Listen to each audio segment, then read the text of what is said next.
Hello les amis, j'espère que vous allez bien. Moi, je vais très bien d'ailleurs, comme un dimanche. La recette d'aujourd'hui, c'est du fricassé de dinde. J'avoue qu'aujourd'hui, dimanche, j'avais envie d'une bonne poule pour me faire du quenouille bien épicé. Et j'ai parcouru 2 supermarchés, je n'ai pas trouvé de poule. Je suis très même étonnée de savoir quels sont ceux qui mangent les poules. Parce qu'à mon arrivée dans la région, il y avait tellement de poules, il n'y a personne qui en voulait. Et comme j'ai remarqué que les poules se font de plus en plus rares dans les rayons, j'ai opté aujourd'hui pour les ailes de dinde. Pour entamer cette recette, j'ai commencé par mariner les ailes de dinde avec poivre, sel, de la tandoori, du paprika en poudre, de l'ail en poudre, de l'huile d'olive et j'ai fait griller le tout dans mon air fryer. Le résultat est correct, c'est bien grillé. Regardez les bons morceaux, bien dorés et croustillants. Dites-le moi en commentaire, est-ce que vous appréciez la viande de dinde? À part les coupillons de dinde que j'affectionne, le reste, la partie de dinde ne m'intéressait pas, mais c'est une première fois que je vais commencer à cuisiner. Voici tous les éléments nécessaires.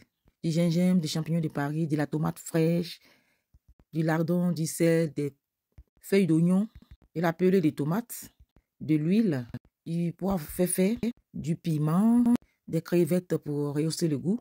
Dans une casserole, j'ai fait revenir beaucoup d'oignons et les feuilles d'oignon, 1 à 2 minutes. Ensuite, j'ai ajouté la tomate découpée en petits dés, 1 minute ou 2 et j'ai ajouté du lardon.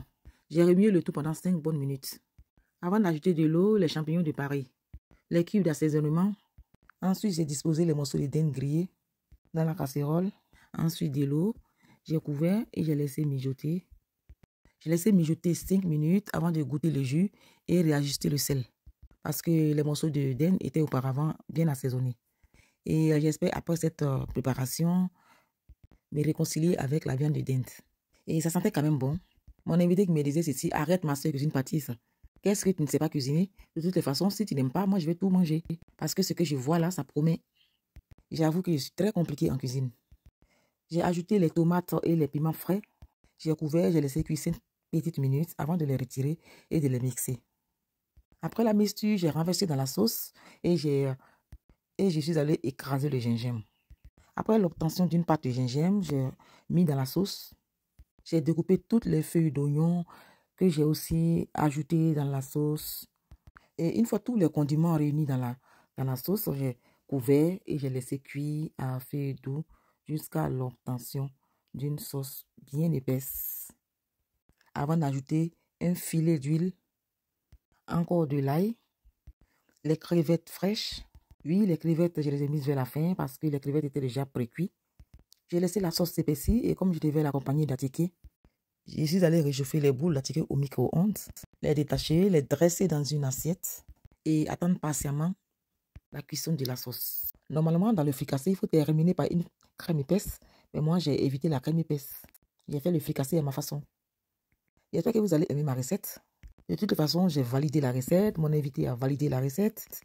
J'ai commencé à apprécier la viande de dinde, mais je préfère la viande de poule.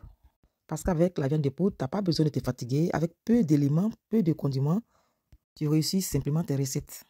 La viande de poule est très goûteuse et savoureuse. Alors, avant la fin de la préparation, je profite pour vous donner le lien de mon site www.cuisinepâtisse.com pour vos prestations, mariage, anniversaire, tout type de cérémonie, enterrement de vie de jeune fille, baby shower. Pour ceux qui m'ont laissé des messages sous mes différentes publications, vous aurez tous mes coordonnées et vous avez aussi un formulaire à remplir et un email de contact. Et donc, vous n'aurez plus d'excuses pour me contacter. Et même pour tout type de renseignements. Voici le résultat. J'espère que vous avez aimé ma recette. Likez, partagez. Je vous dis à très bientôt pour encore d'autres recettes, d'autres partages, d'autres tutos. Au revoir.